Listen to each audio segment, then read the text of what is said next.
की मर रोग या जगात नाहीये, तर या जगामध्ये फक्त काय कुपोषण आहे. कुपोषण. जर तुम्ही जर ते कुपोषण दूर केलं तर कसल्याही स्ट्रेसमध्ये पार संपलेली झाडं सुद्धा आता हे 35 झाडांना जर काही केलं नसतं हे 100% मेली असती. बरं डाग पडला असता अख्ख्या वावरामध्ये. अख्ख्या डाव- ते बारीक बारीकच राहिले असते, हा. ते काही मागच राहिले असते. आणि मग ते वीक राहिले असते, भलं आपण किती वापरलं असतं, मग तुमचा त्याला याच्यावर पाहिला आला असता, बरोबर. मग पुढं स्प्रेडिंग झाला क्या असता. बात आहे, क्या म्हणजे हे हे हे जे आहे ना, हे अभ्यास पाहिजे त्याच्यामध्ये तुमच्याकडे दूरदृष्टी. याला आता दूरदृष्टी मागच्या म्हणतात. वर्षी त्या अख्ख्या याच्यात आहे ना, तिथं एक झाड आहे, काय व्हायचं, हे बाकीचं खत वगैरे टाकलं का आपलं म्हणजे RNPH हा, वगैरे हा. सोडायचं आणि ते उरलेलं पाणी राहायचं ना, ते खंगुळून एका झाडाला टाकायचं, एका बरं. झाडाला टाकायचं. अभ्यास. त्याला पाणी ज्यादा झालं, हा.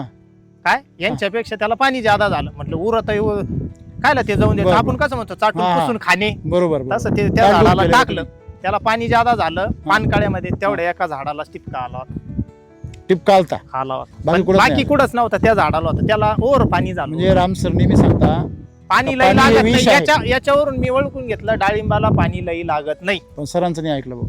नाही पण स्वतः ट्राय झाल्याशिवाय कळत नाही ना. स्वानुभव.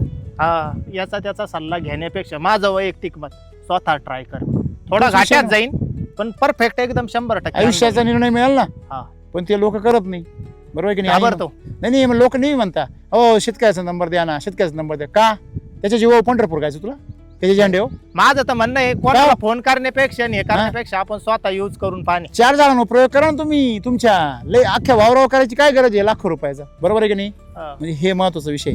पूर्वी नोकरी करून आले, कुठे नोकरी केली तुम्ही? पुण्याला पुण्याला किती वर्ष नोकरी केली? ते 15 वर्ष होत. 15 वर्ष नोकरी करून किती पैसे कमावले?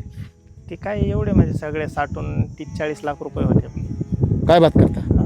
मग 30-40 लाख रुपये तुमच्याकडे होते, तेवढ्या वर्षांची शिल्लक ते सगळे तुम्ही इकडे आणले आणि शेतीमध्ये गुंतवले. सगळे लेवल ट्रॅक्टर वगैरे सगळं हा. सायपन बिपन काय असेल तुमची. ओके, मला एक सांगा आता, ह्या बागेच्या बाबतीमध्ये तुम्ही जे काही झाडांचा प्रयोग केला, हा प्रयोग जर नसता केला तर आज तुमचे 35 झाडं गेले असते, आणि बाकीचे त्याच्या शेजारचे पण मारायला लागले. मरायला सुरुवात झाली असती. म्हणजे फार मोठं 35च्या ऐवजी डबल तर 100% झाले असते.